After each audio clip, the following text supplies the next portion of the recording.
Alors en fait, le casting s'est déroulé pendant 10 mois entre novembre 2005 et juillet 2006. Et on a cherché en fait, il y a 80 rôles à distribuer. Il y avait 80 rôles à distribuer dans le film. Il y avait une quarantaine de figurants, une quarantaine de petits rôles et de rôles importants.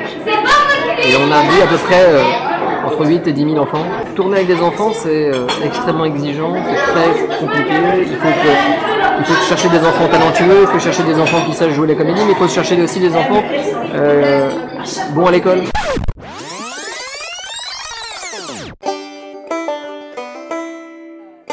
Bon, vous l'avez remarqué, c'est pas facile d'écouter le réalisateur de Big City avec tout le brouhaha derrière. Et oui, nous étions arrivés au moment où tous ces petits acteurs en herbe se restauraient en mangeant quelques crêpes bien méritées. Il y a un acteur qui vient d'arriver à l'instant. Voilà. Un tout petit, bonjour. Un petit acteur, Atmen Kelly, qui tourne dans le coin.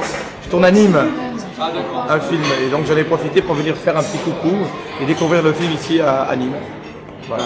Et c'est toi qui as le rôle de Banjo, du fou de village, de l'idiot du village. Un bon naïf, mais c'est des plus durs à jouer. Hein. L'idiot du village qui n'est pas le crétin de la ville. Hein. Non, non. De Nîmes en tout cas. Mais vous verrez que dans le film, il n'est pas le moins intelligent. Non, c'est vrai. C'est les États-Unis, hein. Avec ce QI, il peut être président des États-Unis. Ah non, mais avec ce QI, il peut être président des États-Unis, hein. Attention.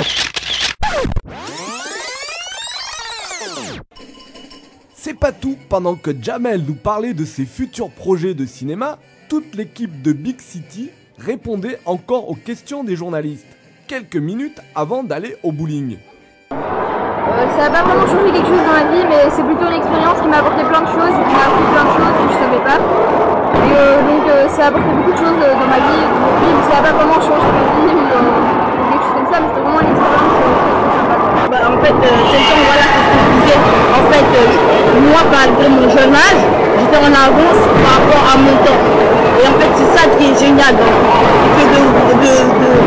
de se dire qu'il y a un enfant, alors que j'ai pas une vie facile dans le film, ma mère, elle est dame de ménage, on est pauvre, on porte des affaires trop lourdes pour nous, et que dans la famille, des fois, il y a des gens comme ça qui réussissent, quoi, qui arrivent à avoir même s'ils n'ont pas pu bien aller à l'école, faire quelque chose comme ça, ils arrivent à faire quelque chose de leur vie ou à avoir de bonnes idées.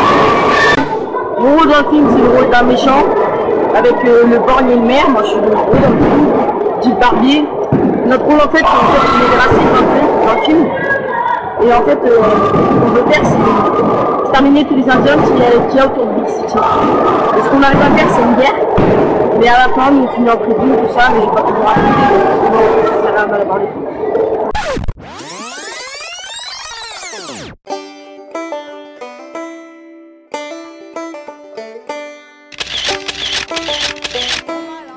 Je pense que vous avez compris, Big City, c'est eux.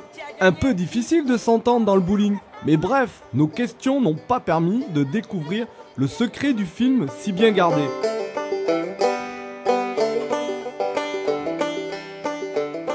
Bon, il est temps de rejoindre la salle de ciné pour la fin de l'avant-première. Donc a priori, les thèmes abordés ne gênaient pas, en tout cas les spécialistes de l'enfance. Et puis par ailleurs, je pense que ce film j'avais une volonté, moi, la volonté que j'avais sur ce film-là, c'était de faire un film qui ne prenne pas les enfants pour des abrutis. C'est-à-dire que je pense que le cinéma à destination du jeune public a trop tendance à nous montrer un monde policé, ou alors justement à nous montrer un monde, à nous extraire de la société, enfin du monde dans lequel nous sommes, pour nous raconter d'autres histoires, et surtout pour ne pas émouvoir sur les problèmes actuels. Moi je pense que les enfants ont totalement la faculté et la possibilité aujourd'hui d'être émus par des problèmes contemporains et surtout de pouvoir réagir. Et moi je fais ces films pour que les enfants puissent réagir et puissent nous offrir à nous demain un monde un peu meilleur, parce que le principe de ce film-là, c'est de dire voilà, vivons ensemble, partageons, et ne pensons pas simplement que la planète est en danger. L'humanité est en danger si on ne s'entend pas. Donc le principe de ce film, c'est de créer du lien social. Mais explique-nous, tiens, par exemple. Comment ça s'est passé le casting? Ouais, par exemple. Ouais. Bon, alors je suis arrivée dans le premier casting, on m'a rappelé, sauf que j'étais trop petite. Donc on m'a rappelé, mais j'étais encore trop petite. Alors on m'a rappelé, mais j'étais encore trop petite. Et à la dernière fois où on m'a rappelé, parce que j'étais encore trop petite, et bah Jamel m'a demandé si je voulais venir à la soirée où il y avait déjà tous les acteurs qui avaient été pris pour voir si ça collait, enfin si c'était pas si grave que j'étais petite. Et bah ça a collé.